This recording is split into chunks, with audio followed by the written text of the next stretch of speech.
Kajian ini membahas tentang cara membuat air yang bernajis menjadi suci lagi mensucikan. Maka dengarkanlah dengan baik-baik. Nah, sekarang kita membahas yang terakhir.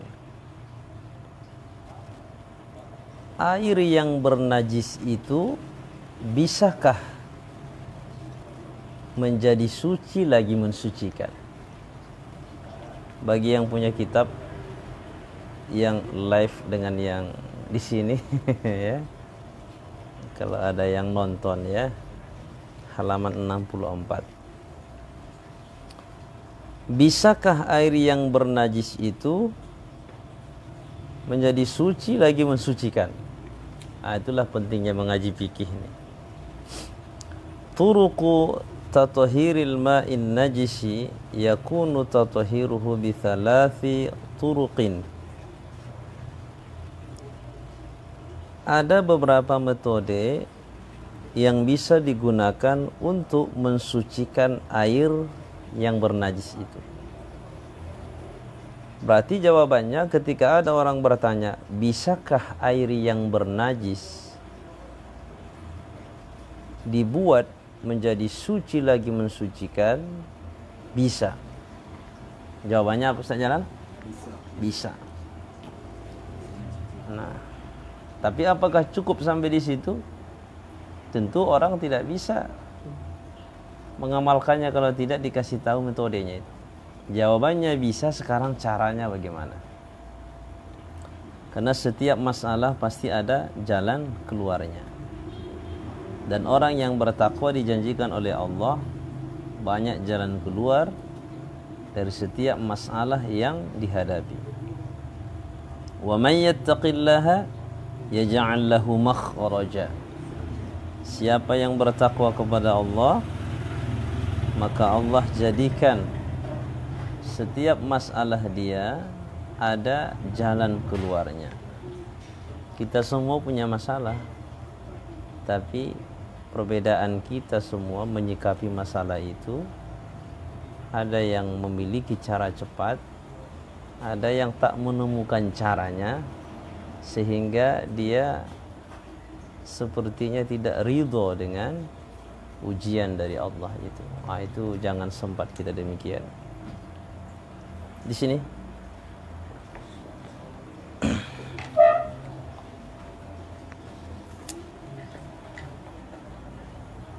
wa yarzuquhu min haitsu la yahtasiba. Tidak hanya jalan keluar dalam setiap masalah, rizki pun Allah kasih, ya, tak diduga-duga. Nah, dalam hal ini ketika kita mau bersuci, mau berwudu atau mandi wajib, sementara air yang ada itu air yang bernajis, bagaimana caranya supaya kita bisa menggunakan air itu, supaya bisa kita berwudu, supaya kita bisa sholat? Ada caranya, 3 cara. Yakunu tatahiruhu bi thalathi turuqin. Ada 3 cara, ada 3 metode untuk mensucikan air yang bernajis. Yang pertama, ayyatahura bi nafsihi. Air yang bernajis tadi bisa dengan sendirinya menjadi suci. Jadi tanpa ada usaha dari orang, dengan sendirinya air itu menjadi suci. Bagaimana modelnya? Artinya yazulat taghayyuru. Itu setiap sesudahnya, kalau dalam ilmu nahwu, badalus syai' minas syai', dan dia menjadi badal bagi ayyatahura. Yatahura dinasabkan karena masuk an. Yazula badal dari yatahura, maka dia dinasabkan. Zala yazulu. Kenapa dia dinasabkan padahal dia fil mudhari? Kan begitu. Jawabannya karena dia menjadi badalus syai' minas syai' kepada ayyatahura. Jadi air yang bernajis itu bisa menjadi suci dengan sendirinya. Artinya hilang perubahan air itu bitulil mukthi. Di situ dia barisnya maqth ya. Yang masyhur mukth. Bitulil mukthi, dengan sebab lamanya air itu didiamkan. Wadhaka, dan yang sedemikian itu idza kana qullataini fa aktsara, apabila airnya 2 kullah atau lebih. Contohnya bagaimana? Di bak mandi kita pernah masuk najis. Apa najisnya? Tikus. Tikus masuk. Bak mandi kita itu besar. Jangankan 2 kula, 4 kula pun ada. Saking besarnya. Sebab 2 kula itu hanya 60 kali 60 sisi kali sisi. Ini 2 meter kali 2 meter. Ya, macam kolam renang lah itu. Ya. Jadi kalau misalnya masuk waktu itu tikus ke dalamnya dan mati itu tikus. Sebab tikus yang mati itu waktu itu kejar-kejaran, jantan sama betina. Jadi mati dua-duanya. Sehidup semati lah tikus. Nah, itulah baru sehidup semati. Mati 2 tikus tu, akhirnya sampai gembung badannya. Baulah. Kita buanglah itu tikusnya. Kemudian kan 3 cara untuk melihat air yang banyak itu bernajis atau tidak. Karena tikus itu mengalir darahnya. Seandainya kecoa, cicak, itu tidak masalah. Kenapa? Karena darahnya tidak mengalir. Nah ini tikus mengalir. Setelah dibuang tikus, dirasa dulu air. Sebelum dirasa ditengok dulu warna air itu. Berubah nggak dengan 2 tikusnya? Tidak berubah. Baru kemudian dilihat, dirasa dulu, disendok. Berubah nggak rasa air itu? Tidak berubah. Cuman ada aroma yang berbeda dari air itu. Tentunya karena tikus yang masuk maka bau tikus. Nggak mungkin bau kemenyan kan?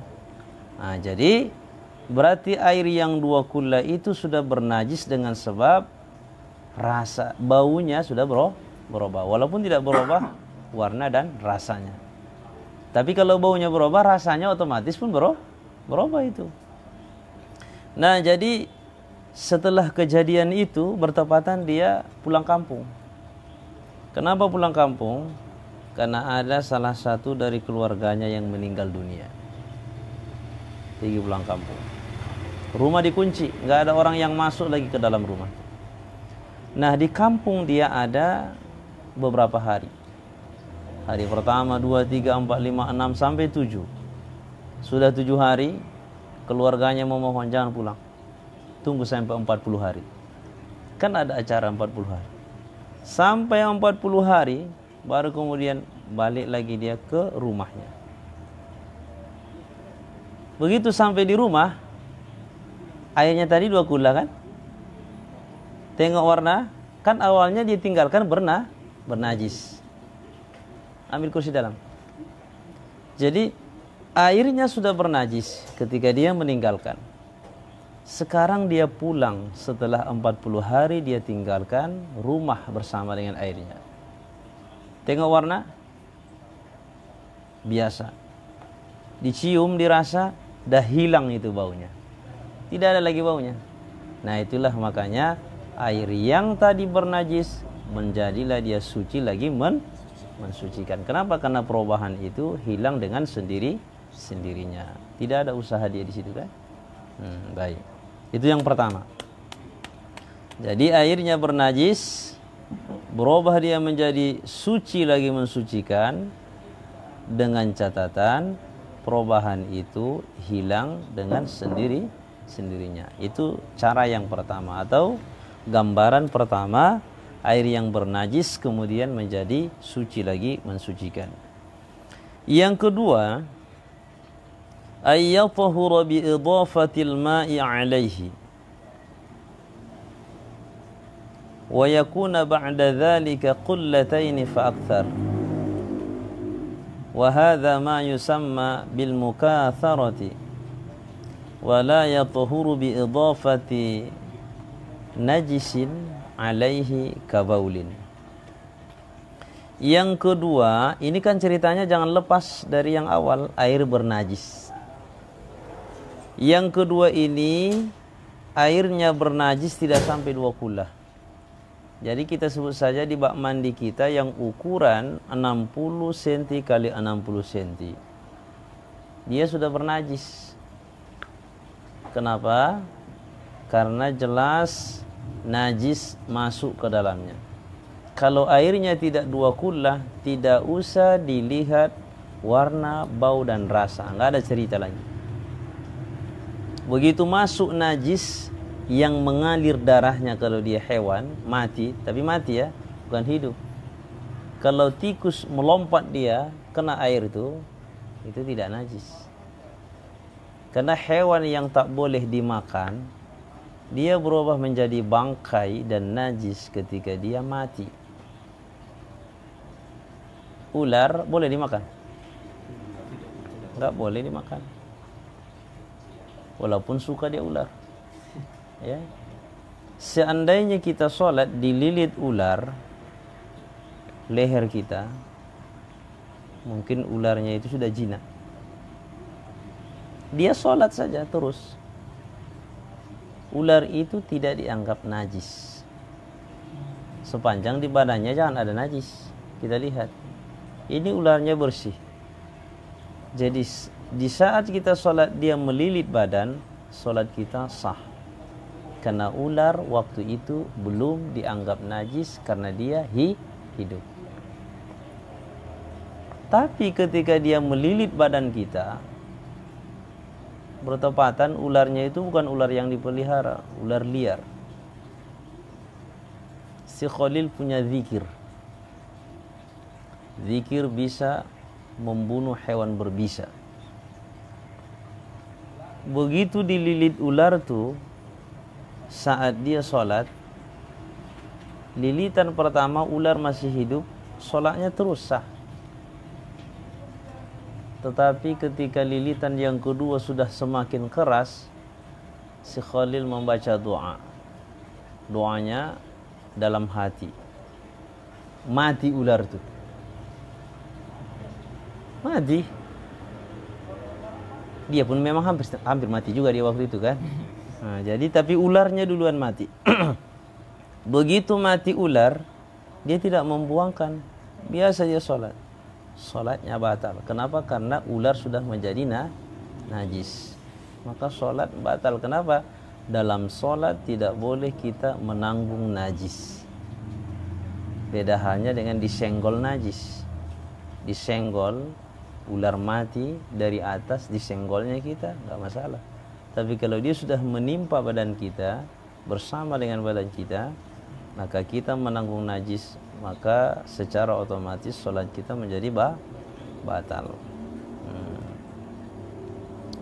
Nah, jadi air yang tadi di bak kita tidak sampai 2 kullah, masuk najis, itu sudah secara otomatis bernajis.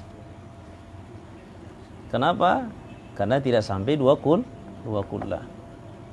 Bagaimana cara kita supaya air yang di bak ini tidak dibuang? Sebab dia masih bersih.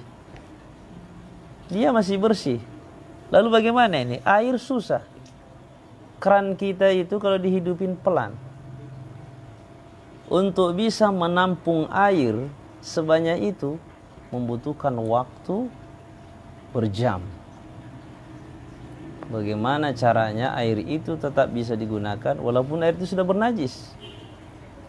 Caranya, ayyatuhura bi idhafatil ma'i alaih, dengan menambahkan air ke dalam bak tadi. Jadi tambahkan air. Jadi tadi airnya bernajis. Tambahkan lagi air.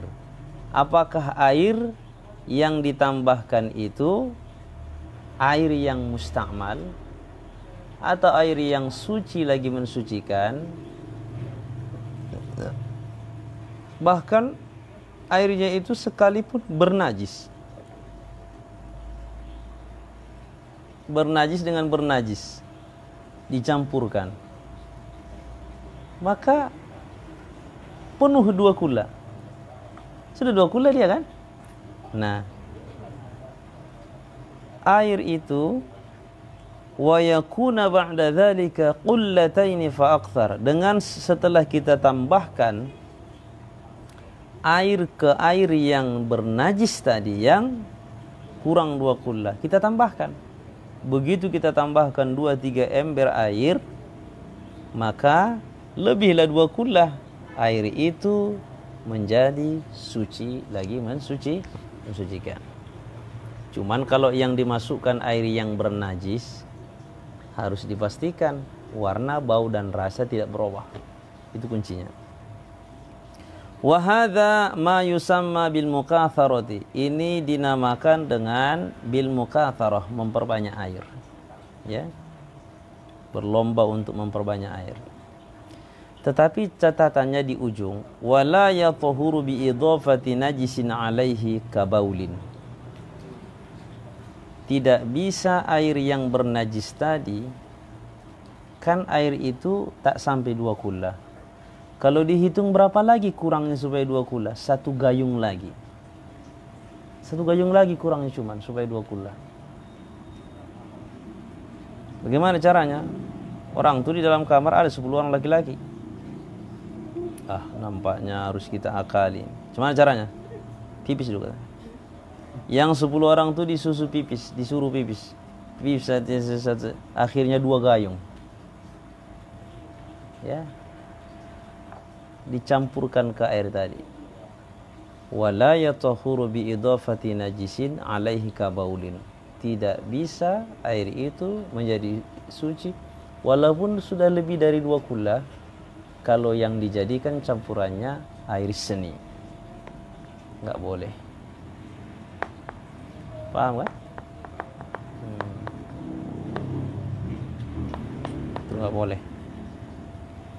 Selesai yang kedua, yang ketiga, ayyatuhura binuqsanil ma'i. Air itu menjadi suci yang bernajis itu tadi binuqsanil ma'i, dengan sebab berkurang airnya. Bisyarti, dengan catatan, dengan syarat alla yanqusa al-baqi an qullataini. Air yang tinggal itu jangan kurang dari 2 kullah.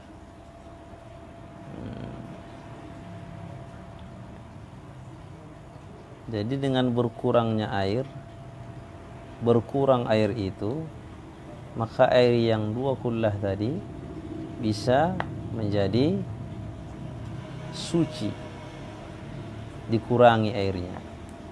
Tapi dengan catatan, jangan sisa air yang dikurangi tadi itu ya kurang dari 2 kullah. Mirip juga ini dengan yang pertama tadi. Dengan catatan, dia kan ini cerita air bernajis, harus hilang warna, bau dan rasa, ya. Kama qala sahibu Safwatiz Zubat, sebagaimana yang 3 cara untuk mensucikan air bernajis ini dikumpulkan oleh Imam Ibn Raslan dalam kitab beliau Safwatuz Zubat. Wa in binafsihi intafat taghayyuru wal ma'ila ka za'faranin yatahuru. Wa in, dan jika binafsihi, dengan dirinya sendiri, intafat taghayyuru wal ma'i, air itu hilang perubahannya, maka dia menjadi suci lagi mensucikan. La ka za'faranin yatuhuru, tetapi ini la ka za'faranin yatuhuru ke nomor tiganya, ya, ke nomor dua ya, tidak nomor tiga lah itu, tidak, oh yang nomor dua, ke nomor dua arahnya itu. Wal ma'i la ka za'faranin yatuhuru, dan yang kedua itu tidak boleh air yang dua kullah bernajis tadi dicampur dengan za'faron, tinta. Ya, tinta saja tidak boleh, apalagi air seni. Ya, ini air seninya ini, walaupun dia bilang saya kan makan yang enak-enak, katanya. Tidak ada cerita enak. Pokoknya kalau sudah lewat jalan gang kecil tuh, secara otomatis itu sudah menjadi najis.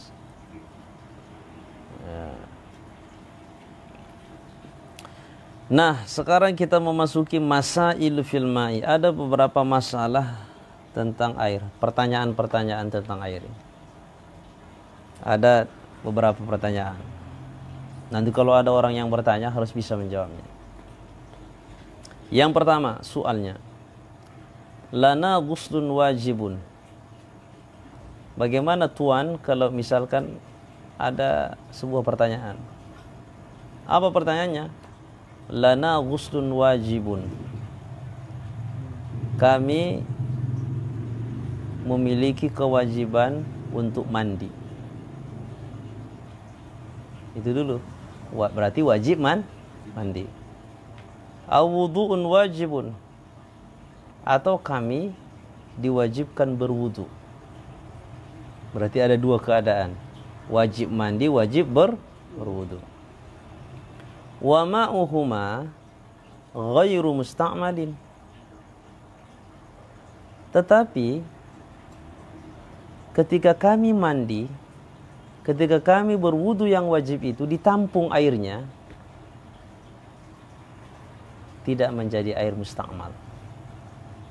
Ma suratu dzalik. Bagaimana kasusnya itu? Seperti apa kasusnya? Ini semacam teka-teki ini, teka-teki ini.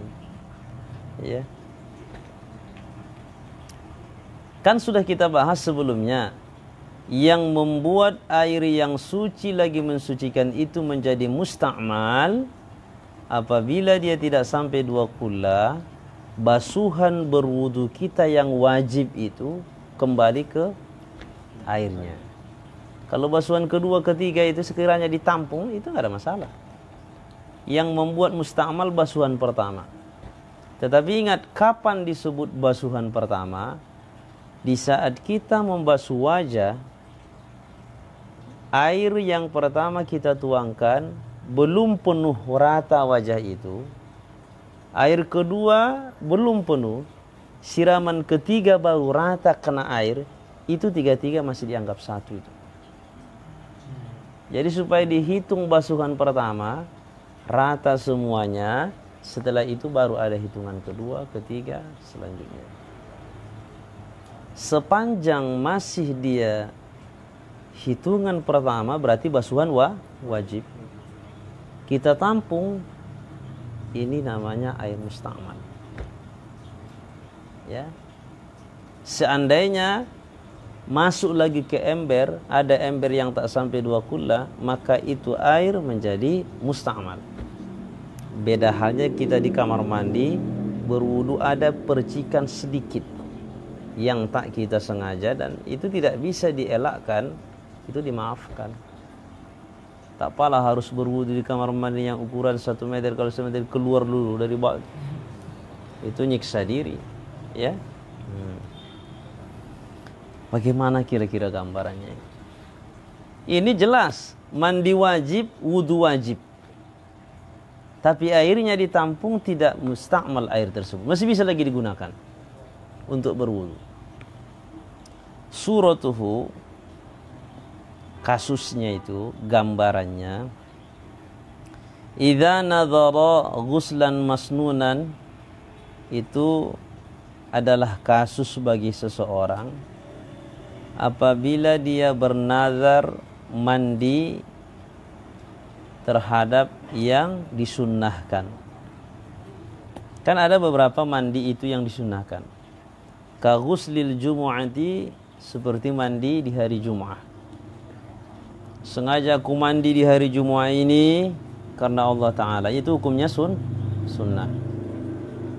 Tapi kalau dia bernazar, ya Allah, kalau dalam waktu sebulan ini istriku positif katanya, saya bernazar untuk mandi di hari Jumat. Nazarnya agak ngeri nazarnya ini. Tak lazim dibuat orang nazarnya. Tapi seandainya dia bernazar seperti itu, maka mandi di hari Jumat itu yang sunnah awalnya menjadi wajib. Itu jadi wajib. Ya. Satu. Au tajdidil wudu'i, atau memperbaharui wudu. Misalnya kita tadinya sholat maghrib, kita akan mengambil wudu untuk sholat maghrib.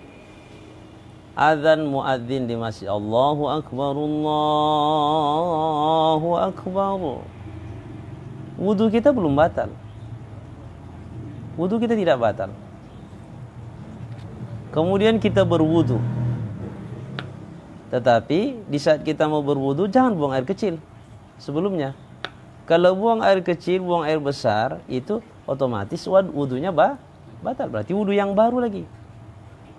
Ini wudunya masih ada, tapi dia kemudian berwudu, itu namanya tajdidul wudu, memperbaharui wudu yang masih ada. Ya.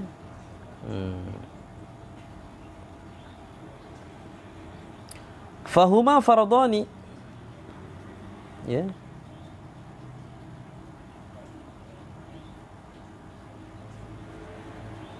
Itu jadi wajib. Lagi-lagi ingat, ini adalah basuhan yang wajib nantinya.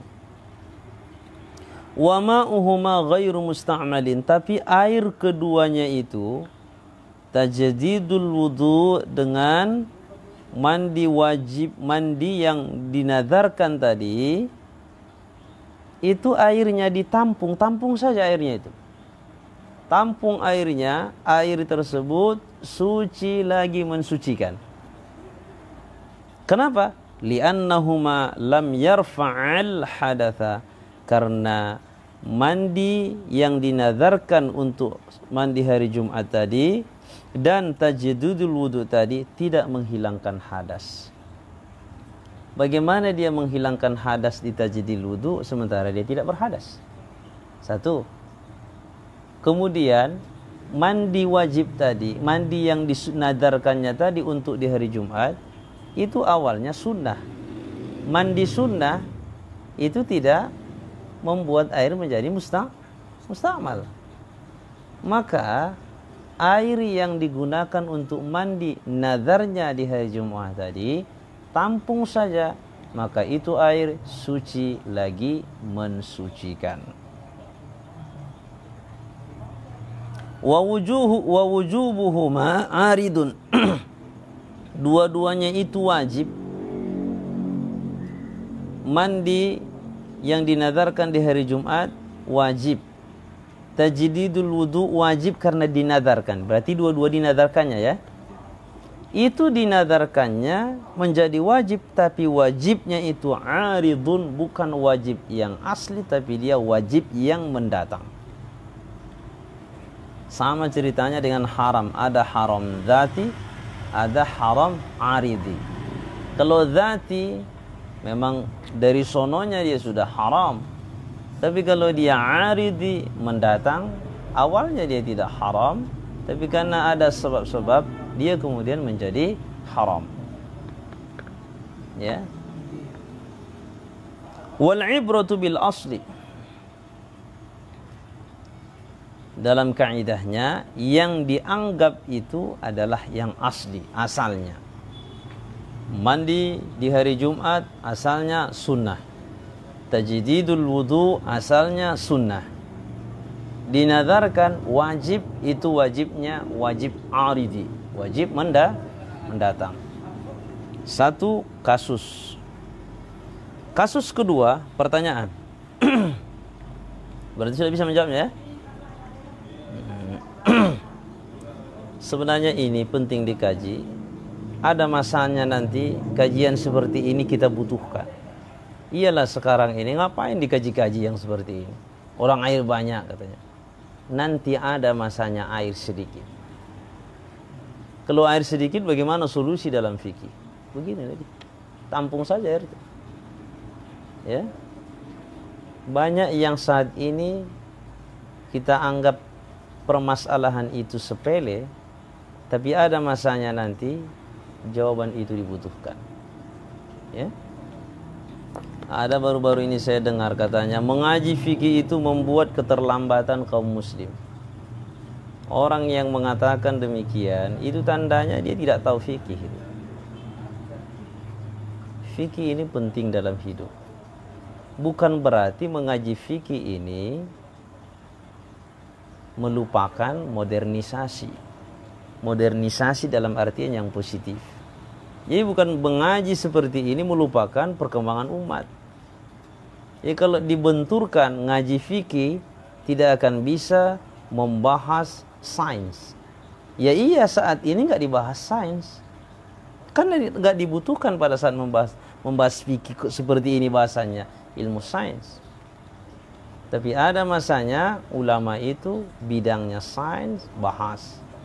Ada ulama fikih membahas fikih. Nah nanti kemudian kolaborasi ini membuat umat Islam menjadi bersatu, menjadi kuat.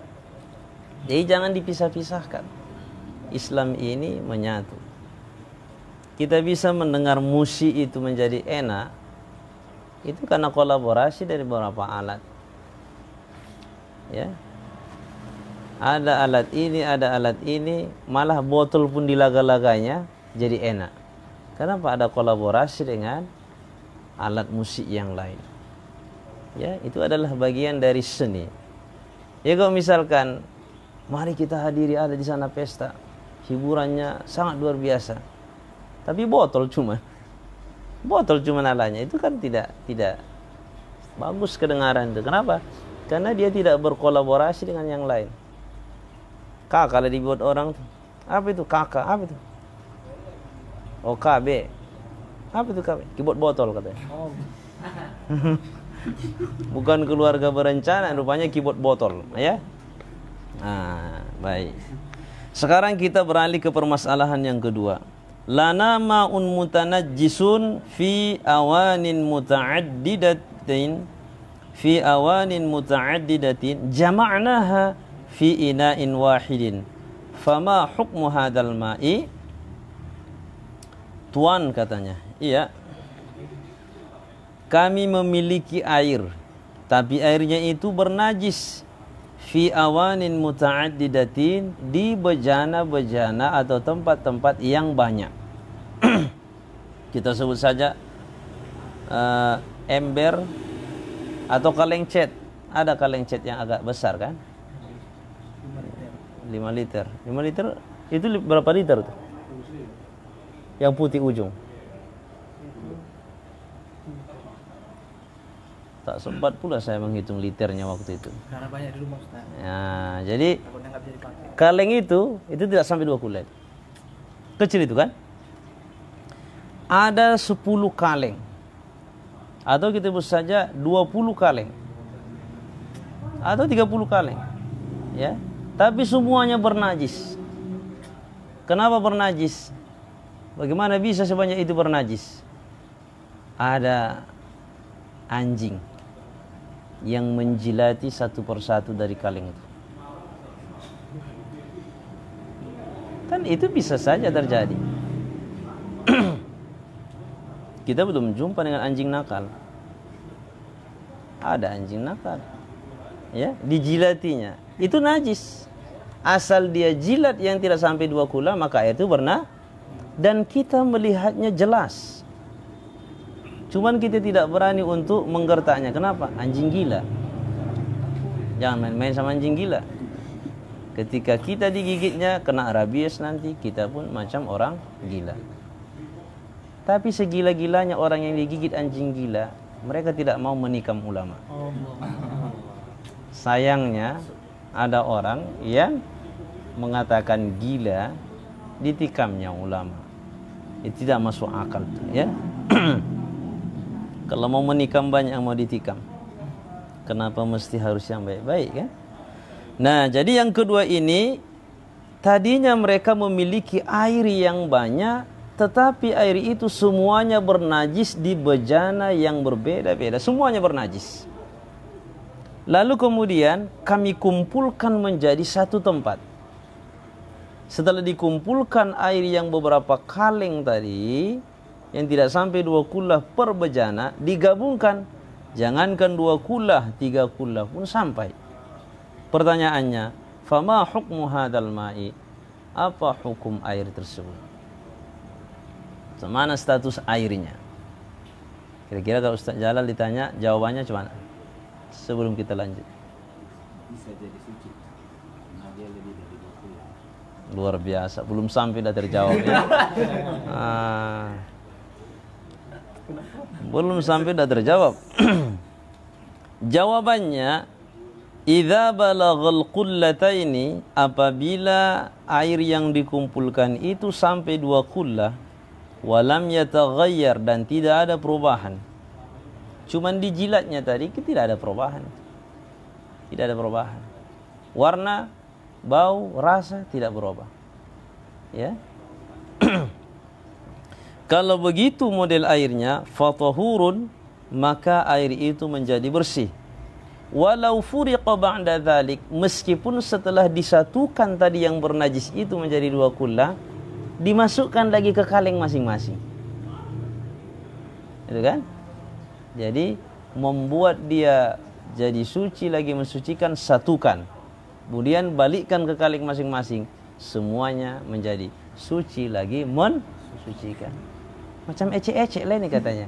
Ini bukan ecek-ecek ini kan? Begitulah ilmunya. Wa illa fala yatahuru. Tapi kalau misalnya dikumpulkan tidak sampai 2 kullah, maka air itu tidak suci, tetap bernajis. Atau dikumpulkan namun ada perubahan yang terjadi. Ketika dicium bau anjing. Kenapa? Kenapa bisa demikian? Karena air liurnya misalnya. Ini kan misal. Maka air itu tetap bernajis. Namun biasanya kalau cuma air liur itu tidak berubah itu. Ya, air liurnya. 2. Sekarang kita masuk ke pertanyaan yang ketiga. Banyak ini pertanyaan. Kenapa? Karena kita hidup di masa banyak pertanyaan. Dan jangan dianggap nanti pertanyaan semacam ini tidak datang. Bakal datang. Yang lebih ngeri dari ini pun akan datang. Ustadz katanya, iya. Sebenarnya kita beragama ini ikut Nabi atau ikut ulama katanya? Ikut Nabi atau ikut ulama? Ini sudah kacau berpikirnya ini. Ya. Sama itu pertanyaannya dengan kita masuk ke dalam mobil besar. Masuk kata kerneknya itu.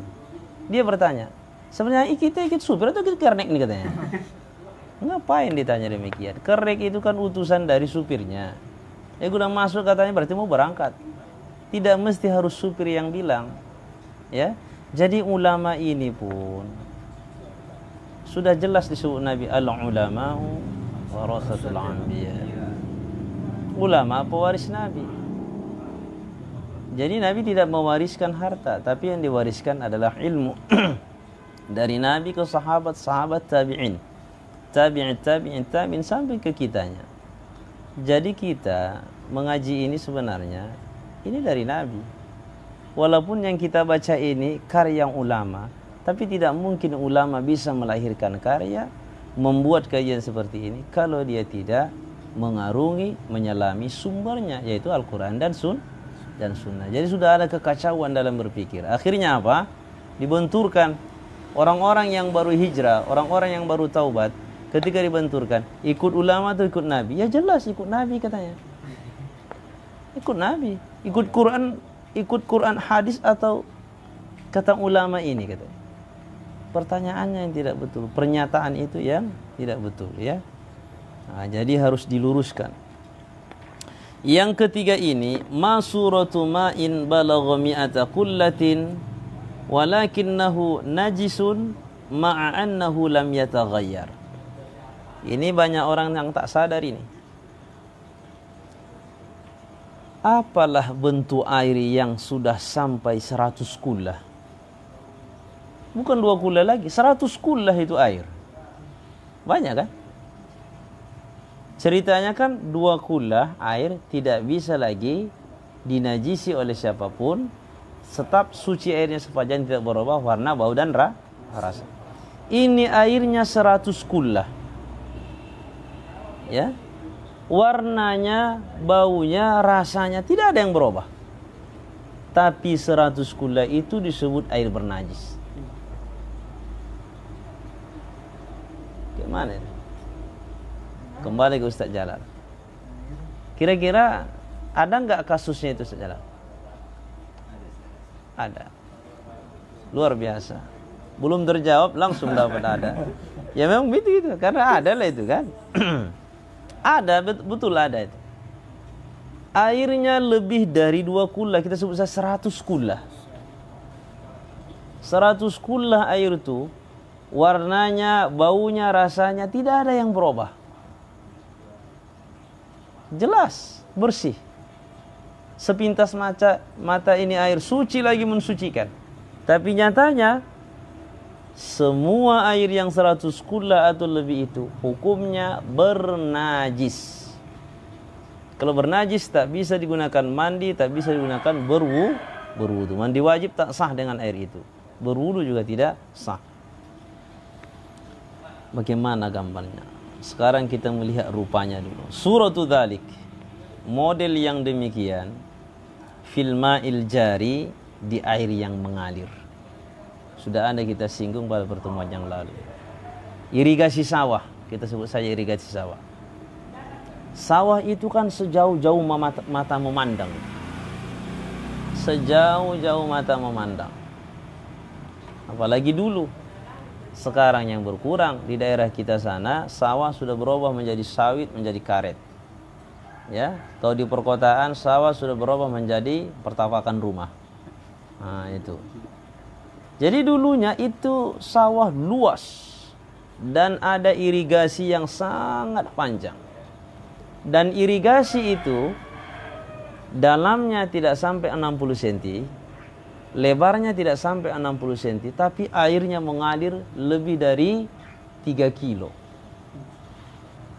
Kita sebut saja 50 kali 50. Kan tidak sampai 60 kali 60. Berarti 50 kali 50. 50 cm dalam airnya, 50 cm lebar irigasinya tadi. Sampai 2 kula kalau dibuat begitu, baknya kalau dibuat persegi baknya, kan nggak sampai kan? Nggak sampai.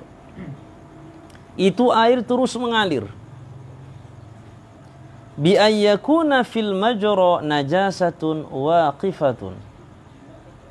Tetapi di hulu tadi, di hulunya ada irigasi itu, kita sebut saja irigasi itu kita tarik dari sungai. Ya, dari sungai kita sebut. Dari mesin itu langsung ke irigasinya, tidak ada penampungan ya. Ini contohnya, tidak ada penampungan. Langsung ke irigasinya. Kira-kira 3 meter dari penuangan air dari mesin itu ada di situ najasatun waqifatun. Ada najis yang tersangkut. Rupanya yang menghidupkan mesin itu tadi sakit perut. Kemana ini saya buang katanya. Akhirnya dia buang, waktu itu masih belum deras airnya. Ah, di sini saja, ujung-ujungnya mengalir juga ini katanya. Dibuangnya. dia pikir encer, rupanya keras. Keras. Jadi begitu keluar yang keras tadi, nyangkut di situ. Kenapa? Kan ada rumput-rumput. Sebab rumputnya itu pun perempatan ada yang berduri, nyangkut. Macam di hektar dia gitu kan. Nyangkutlah di situ. Nah, mulai dari air yang nyangkut tadi sampai kemudian berapa kilometer pun itu baknya dianggap airnya bernajis. Walaupun 100 kullah, walaupun 200 kullah. Ya. Wa kullu jariyatin aqallu min kullatain. Dan aliran itu semuanya dianggap kurang dari 2 kullah. Kenapa? Karena ukuran irigasinya itu tidak sampai 60 kali 60 dalamnya. Sekiranya tadi irigasi itu kita sebut saja 80 kali 80, lebarnya 80, dalamnya 80, itu penuh air, maka itu 2 kullah. Jelas. Ini cuma 50 kali 50. Ya. Semua air itu akan dianggap bernajis. Kalau ada orang berwudu, orang mandi di situ, sekiranya di akhirat tidak sah semuanya, tanggung jawab yang membuang tadi. Makanya jangan anggap remeh dengan sebatang pun. Ya. Dia bisa membuat ibadah orang gugur. Ya. Lega dirasanya setelah keluar, alhamdulillah katanya. Tapi bagi orang innalillah, ya. Fahadal ma'u najisun, semua air itu najisun min ghairi taghayyurin, padahal tidak berubah. Madama fil majara walau balagha mi'ata kullatin aw alfa kullatin, sepanjang air yang mengalir itu dianggap bernajis walau balagha mi'ata kullatin, meskipun sampai 100 kullah atau 1000 kullah. Aw alfa kullatin. 1000 kullah pun dia. Itu kan 1000 kullah itu ketika dijumlahkan sekiranya air itu kan tetap semuanya bernajis. Sampai kapan? Hatta yajtami'a fi makanin akthara min kullatain fanahkuma bi tahuriyatihi. Sampai kemudian nanti ada tempat misalnya persimpangan. Irigasi itu kan memanjang. Jadi ada 2 kilo sudah dari yang parkir tadi itu, kotoran yang parkir itu.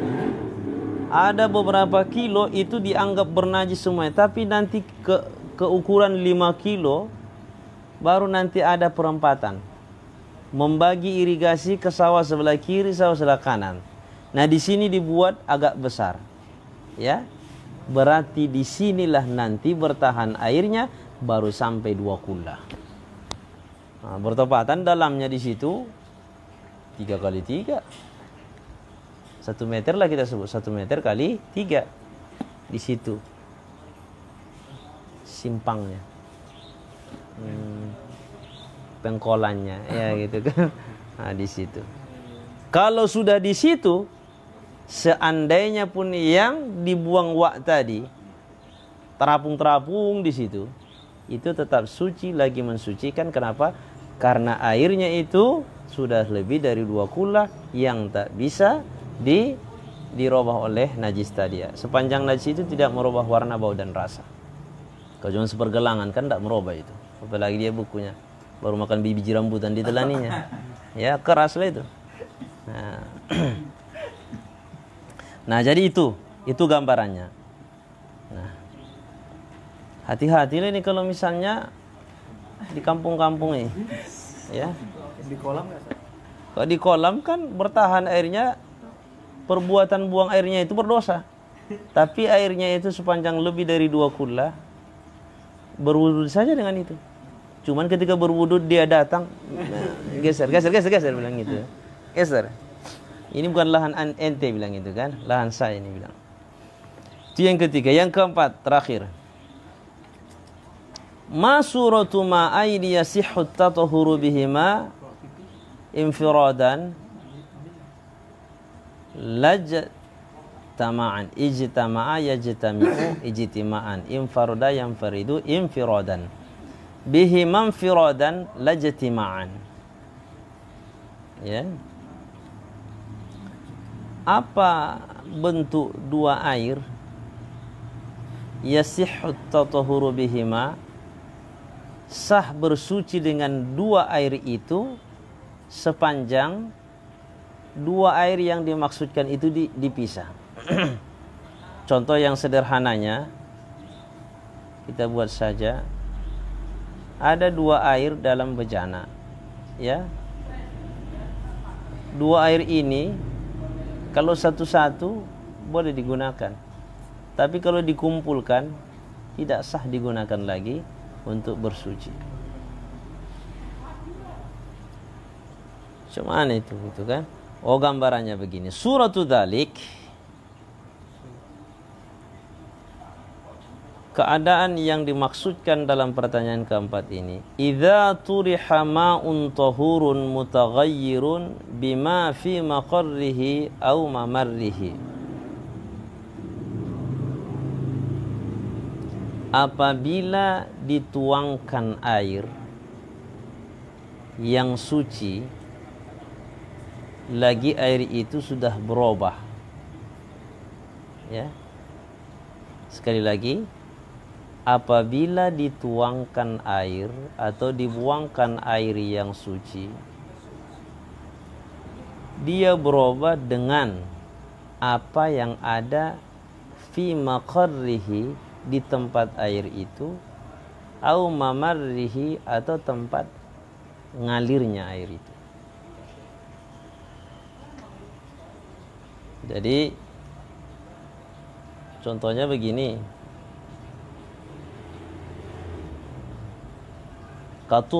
Katuhlabin. Tuhlabin itu kerambang, apa itu bahasa? Apa itu? Tuhlab. Kerambangnya itu. Ya. Apa bahasa yang lain? Kerambang. Semacam hewan itu ya. Hewan atau rumput ya. Tuhlab, kerambang, kalau nggak salah jenis rumput apa lah ini? Jambang. Ya, kalau di kampung kami kejambang namanya. Pokoknya ada di atas air tumbuh-tumbuh itu ya. Bukan eceng gondok. Dia semacam rumput laut. Semacam itulah ya. Tuhlab. Ala ma'in tahurin ghairi mutaghayyirin. Dijatuhkan. Itu kan tadi bendanya bersih itu kan. Itu kan bersih itu. Ya. Dijatuhkanlah dia ke dalam air tadi sengaja, ya.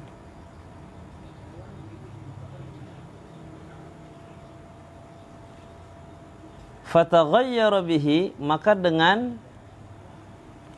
dimasukkannya sesuatu ke air tadi, taghayyara bihi, berubah air tadi, hatta salabasmal ma'i anhu, sehingga nama air itu sudah hilang darinya. Apa namanya? Sudah kerambang namanya. Bukan kalau ditanya apa ini, ya kerambang gitu. Sudah tak lagi air disebut. Kalaupun air sudah air kerambang gitu kan. Sudah tidak lagi air semata-mata. Nah, fala yajuzut tatahhuru bihi, tidak boleh ya bersuci dengan air tadi, karena itu nanti dianggap air yang musta'mal, air yang musta'mal.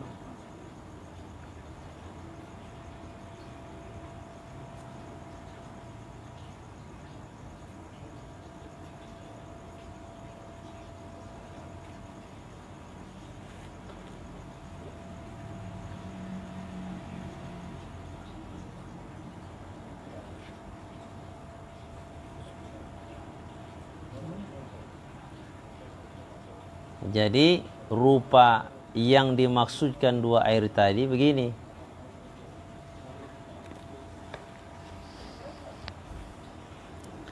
Ada dua air, ya.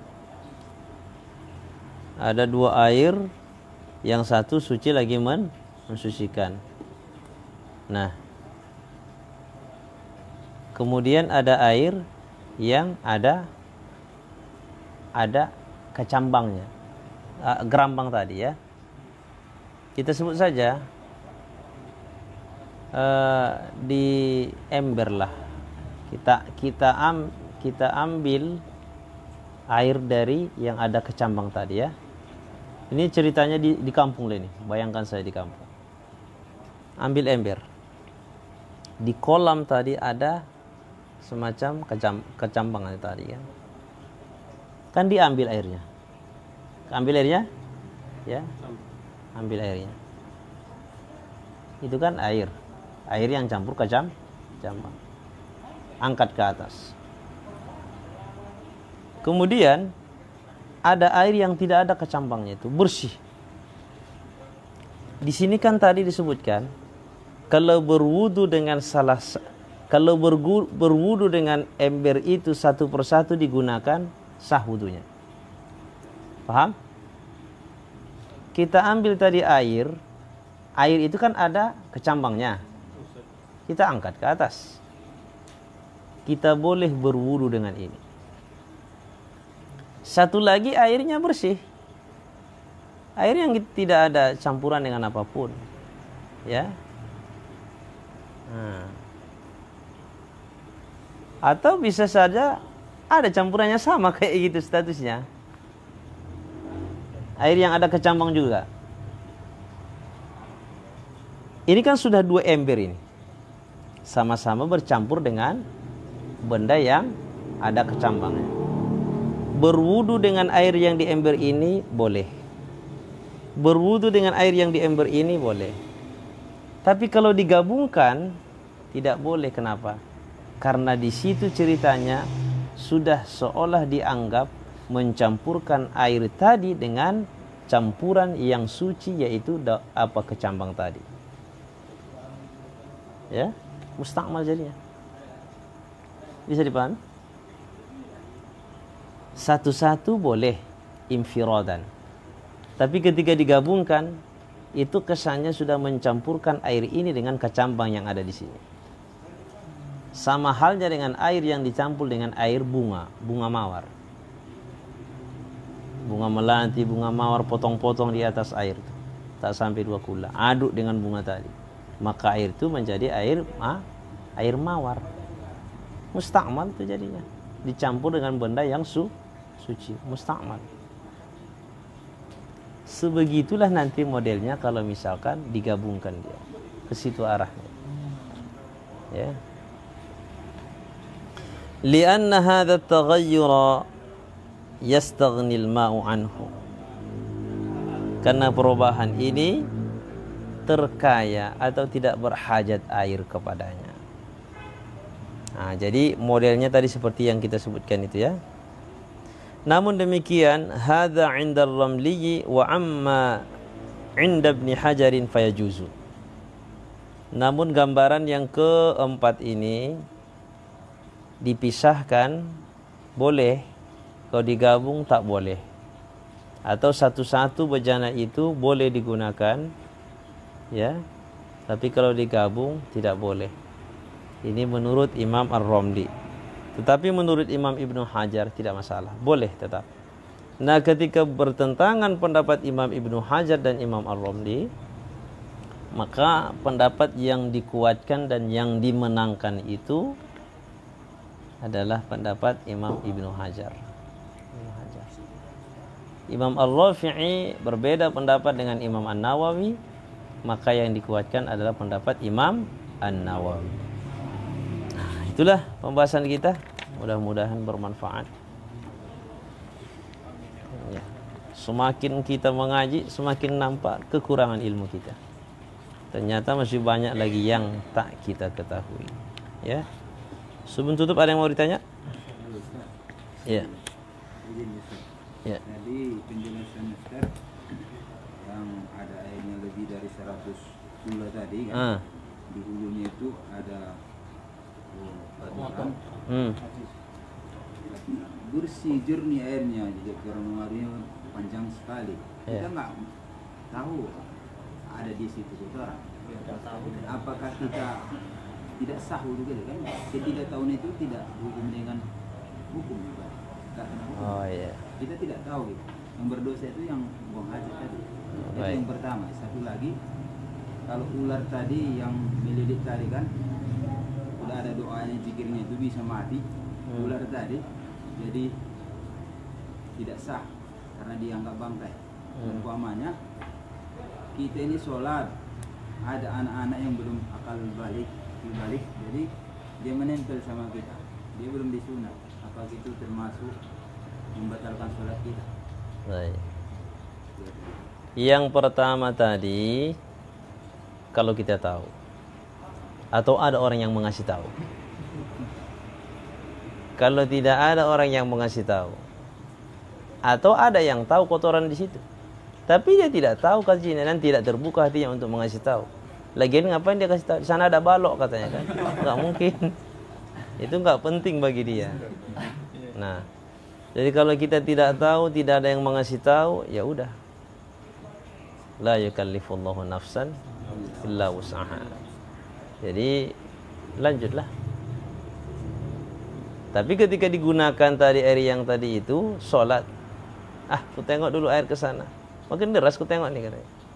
Begitu tengok, dua. Satu kuning, satu hitam. Nah, maka wajib diulangi sholatnya itu lagi. Kenapa? Karena sudah jelas. Jelas wudunya tidak sah. Tapi kalau tidak tahu, itu biarlah. Disitulah baru dikatakan Allah Maha Tahu.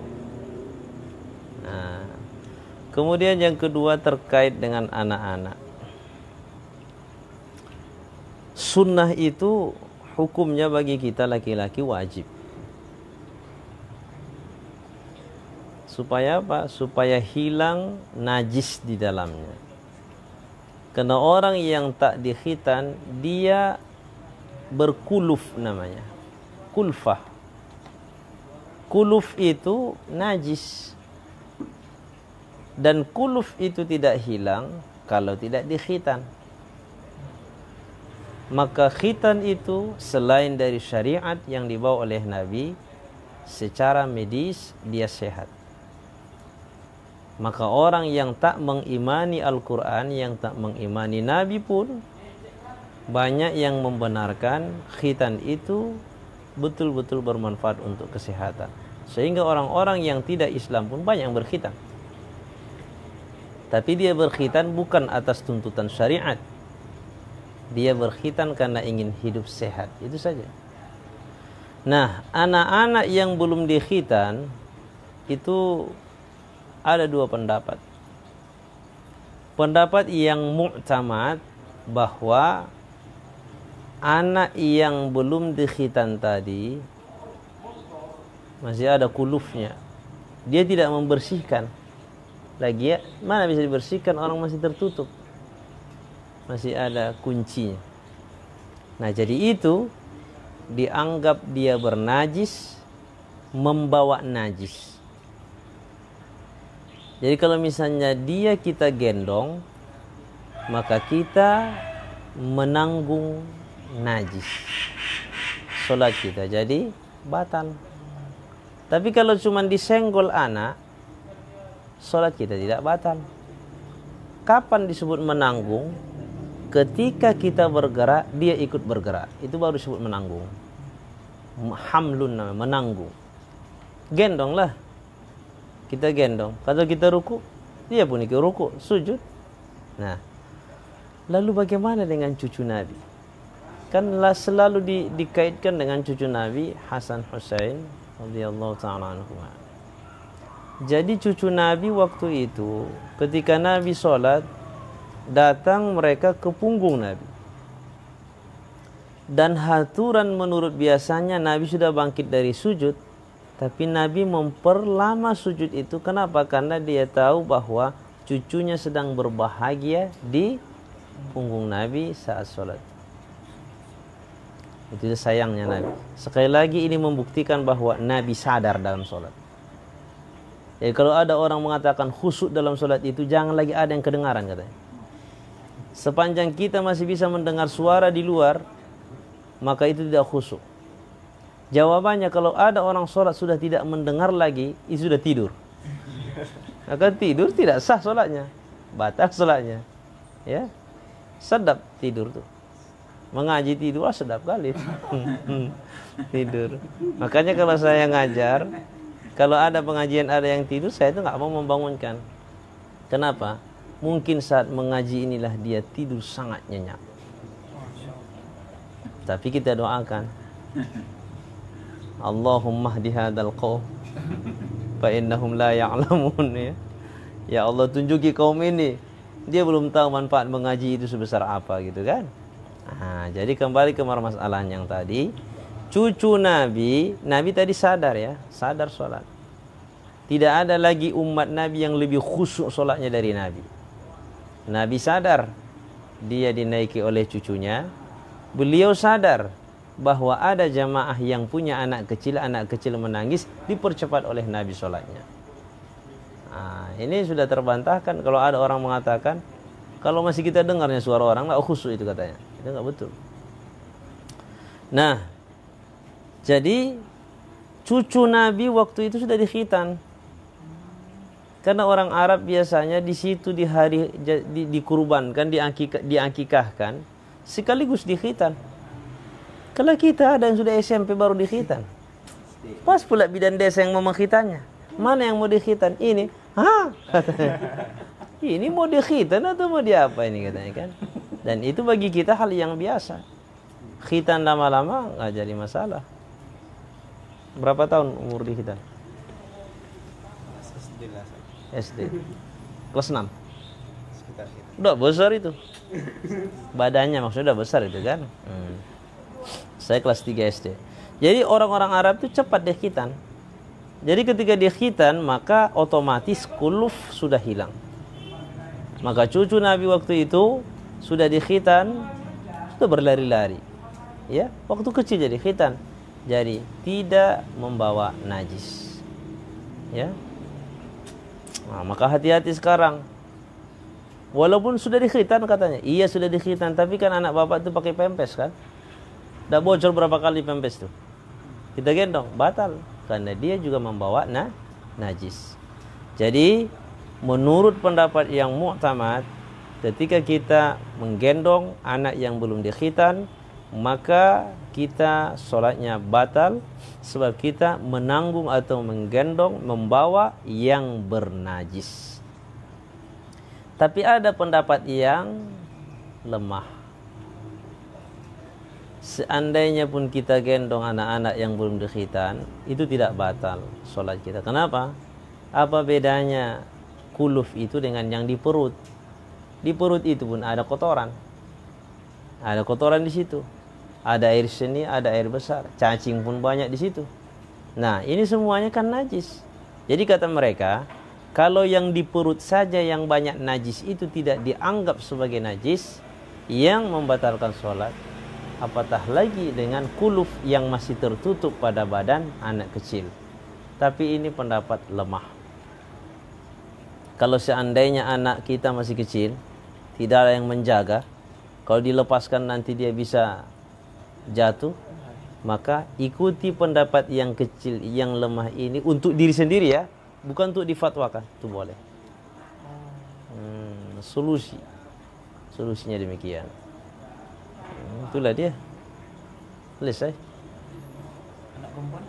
Anak perempuan dia lahir langsung dikhitan. Anak perempuan beda khitannya. Kalau anak perempuan khitannya dikikis, kalau kita dipotong. Makanya anak perempuan ketika dia pipis nampak langsung nangis. Kenapa? Pedih. Kalau anak laki-laki sedap saja rasanya. Kenapa? Enggak ada yang pedih. Ya. Nah, jadi anak perempuan tidak sama dengan laki-laki. Beda dia. Ada lagi tadi mana? Ya. Sekarang ada di rumah atau di rumah itu ada tong air yang besar gitu. Jadi Apanya? tong air. Oh, tong. Iya.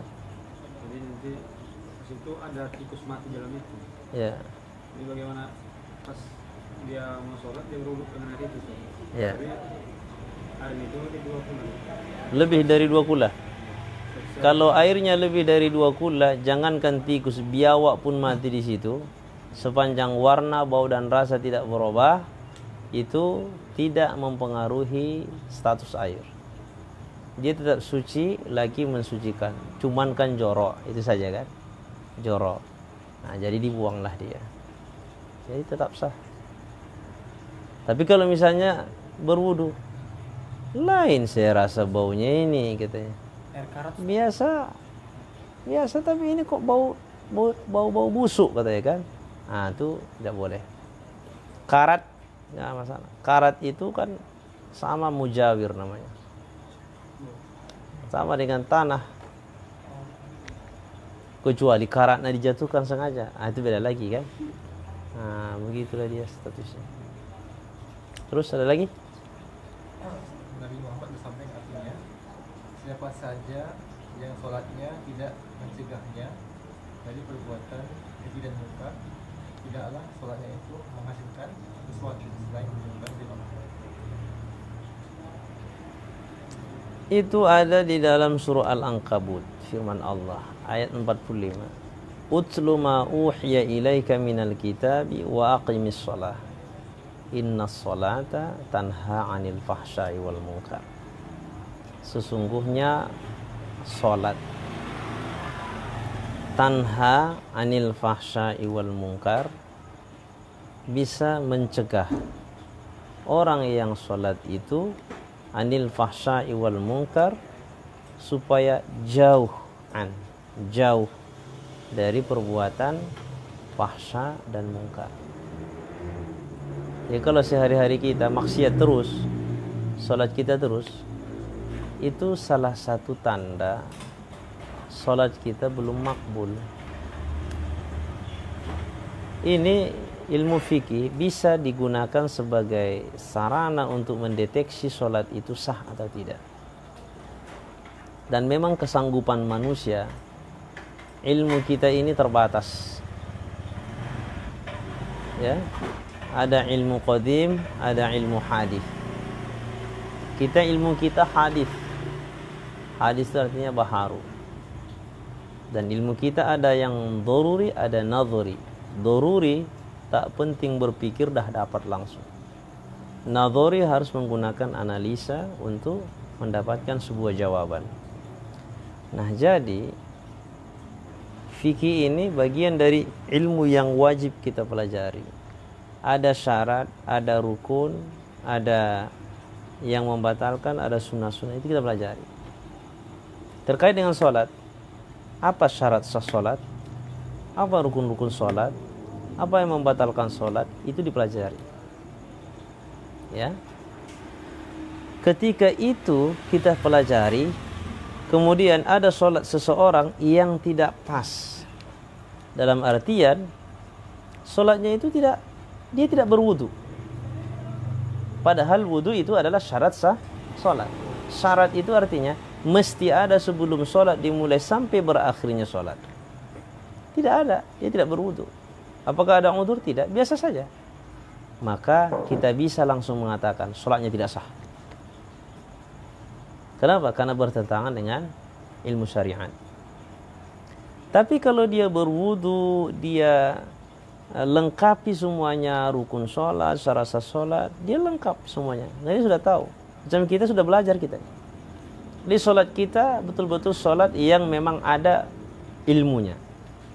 Kita tidak sholat ikut-ikutan, tapi kita sholat tahu mana syarat, mana rukun, mana yang membatalkan. Sehingga yang membatalkan tak kita kerjakan. Mana rukun kita jaga sampai habis sholat. Ketika itu kita lakukan, maka sholat kita sah. Sahkah sholat kita? Sah. Sepanjang syarat rukun dijaga, maka sholatnya sah. Tapi ketika ada orang bertanya, sholat kita ini makbul atau tidak? Jawabannya wallahu a'lam. Karena itu bukan ranah ilmu kita lagi. Hanya Allah yang tahu. Ya. Tetapi ada cara untuk mengetahui. Ada tanda. tanda itu kan tidak pasti. Kita lihat langit itu sore hari tadi mendung misalnya. Kalau mendung tanda apa? Hujan. Tapi bisa jadi hujan tidak turun. Menunjukkan tanda itu tidak menjadi sebuah kepastian. Walaupun tanda itu sebuah informasi akan turun hujan. Ya. Nah, terkait dengan ayat tadi, kita tidak tahu solat seseorang itu makbul atau tidak. Bahkan ke kita, solat kita tidak tahu kita makbul atau tidak. Tetapi cara untuk mendeteksi tanda-tanda solat seseorang itu makbul, maka dia tidak jatuh ke perbuatan dosa besar. Dia selamat. Tidak dia biasakan dalam hidupnya dosa-dosa kecil, apalagi dosa besar. Kalau ada orang yang seperti itu namanya warok lah itu. Warok orangnya. Kalau ada orang seperti itu tandanya solatnya makbul. Tanda. Walaupun yang mengetahuinya hanya Allah yang pasti. Jadi ketika kita sudah beralih ke sini, wallahu a'lam bishawab, kita hanya bisa berdoa, Allahumma taqabbal minna salatana. Ya Allah, terima salat kami. Itulah makbul kan? Nah, untuk sah tidaknya sebuah amal masih bisa didiskusikan. Tapi kalau makbulnya hanya Allah yang tahu. Namun begitu pun tidak akan ada harapan seseorang solatnya makbul kalau cerita sahnya pun sudah jelas tidak sah. Ya. Solat yang kita kerjakan sempurna semua syarat rukun itu bisa sah. Ya. Itu sah. Tapi tidak semua solat yang sah dikatakan makbul. Ingat, tidak semua solat yang sah makbul. Kalau dibalik ke pangkal tadi, tidak akan ada harapan solat makbul kalau solatnya tidak sah. Paham kan? Solat orang yang sah belum tentu makbul. Bisa dipastikan solat seseorang tidak akan ada makbulnya kalau solatnya tidak sah. Nah, begitu dia. Yang terakhir siapa lagi? Ya. Biasa di rumah-rumah di perkotaan, Ya. ada yang dari sumur, bor, atau yang Sumur biasa. sumur biasa. Itu sumurnya hanya kecil aja, Ustaz. Tidak 60 kali 60 tadi. Itu airnya dialirkan ke seluruh rumah. Apakah layak atau Ya nggak ada masalah. Air yang di dalam tanah itu kan pakai bor, bersih. Di dalam tanah ini lautan ini, lautan banyak air. Jadi dalam tanah ini sungai. Makanya di bor itu airnya deras. Kenapa? Karena di bawah itu air lautan. Maka kalau Allah mau melongsorkan, menjatuhkan satu desa, mudah saja. Tup. Mau lari kemana kita? Mau lari kemana kita kan? Nggak bisa. Nah, jadi di bawah ini banyak air. Banyak di situ air. Ya. Jadi yang dialirkan itu ke keran-keran itu, ya.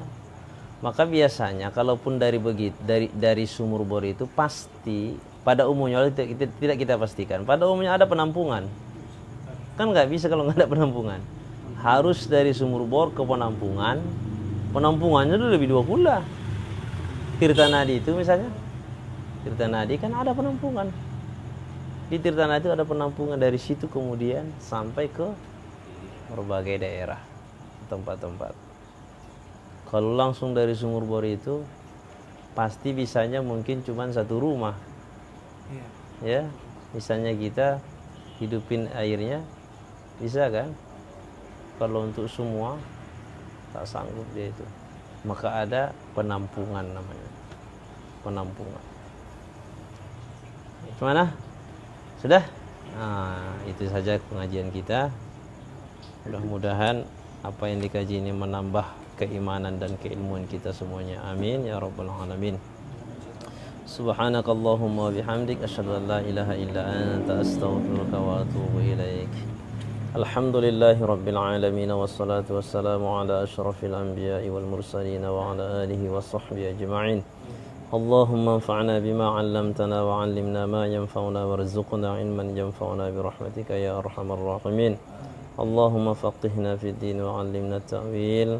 Allahumma arina al-haqqa haqqan warzuqna ittiba'ah wa arina al-batila batilan warzuqna ijtinabah. Rabbana atina fid dunya hasanatan wa fil akhirati hasanatan wa qina 'adzaban nar. Wa sallallahu wa sallama ala sayyidina Muhammad wa ala alihi wa sahbihi ajma'in walhamdulillahi rabbil alamin.